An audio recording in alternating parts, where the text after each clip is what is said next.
Sutradara Timur Minggu mereka Mas Seno Maiso kabilantu jadi bapak iritasilan ugi Arif Effendi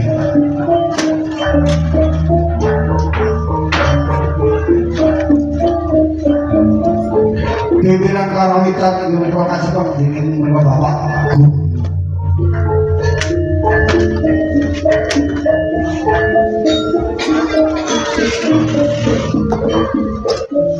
menika para marga-marga ngayahi wajibat ing menika padukan ngos pisan wonten ing kraton Tandus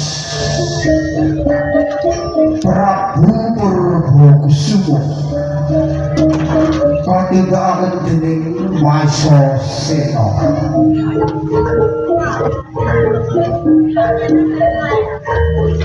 tumenggung perang menika katindakan dening Jaya Laksana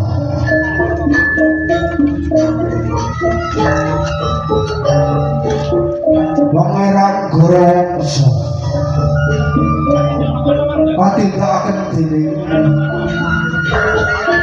Wasyaya Necik Dewi Purbarna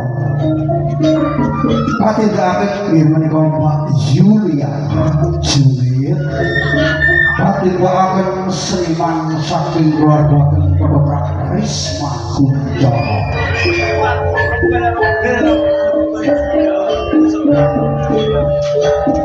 Prabrata katindakan dening Seniman keluarga Kedoprak Risma Kunjara adegan apa kali wonten ing kraton Galuh Pakuwon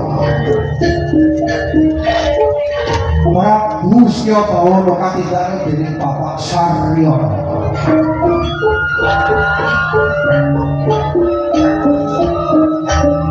garwa Prameswari katindakan dening Zyanju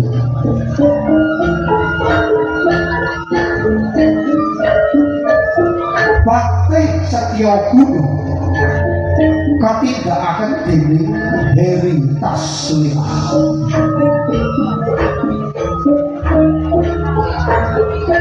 Pangeran Adiwarna katindakaken dening Denmas Bagus Sumarmo.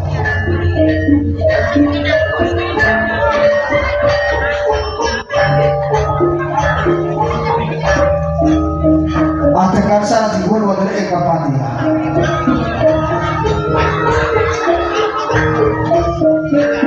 Nyai Patih katindakaken dening Ibu Nare.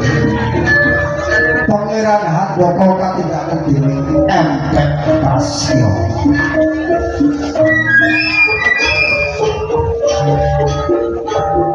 Lagowo katindakaken dening Arif Effendi. Lagowo Bagus katindakaken dening Mas Yanto Kemes. Pinangka panggula wetah wontenipun Bapak Risma Kunjara. Katindakaken nggih menika Mbak Riris Karisma ugi Uut Pres.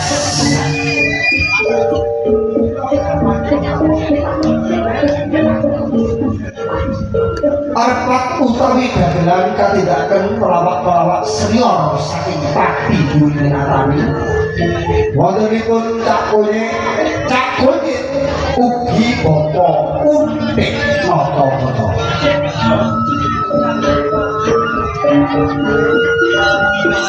Adegan salajengipun wonten ing Kraton Majalengka.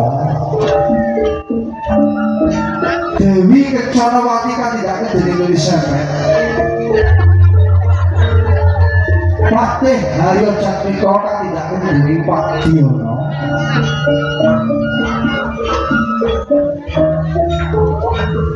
Betari Nagarina katindakaken dening Ibu Atun Sadita.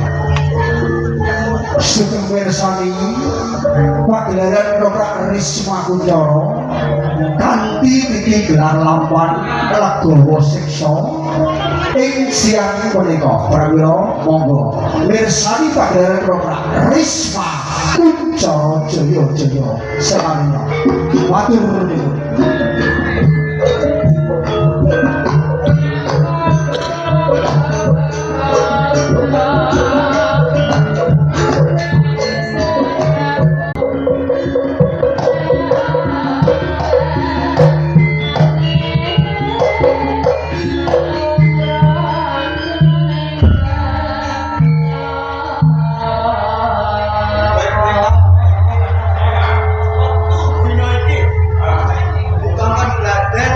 Supaya kowe pinter olah bina bangga aku sing balung kadhe-kadhe.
pesta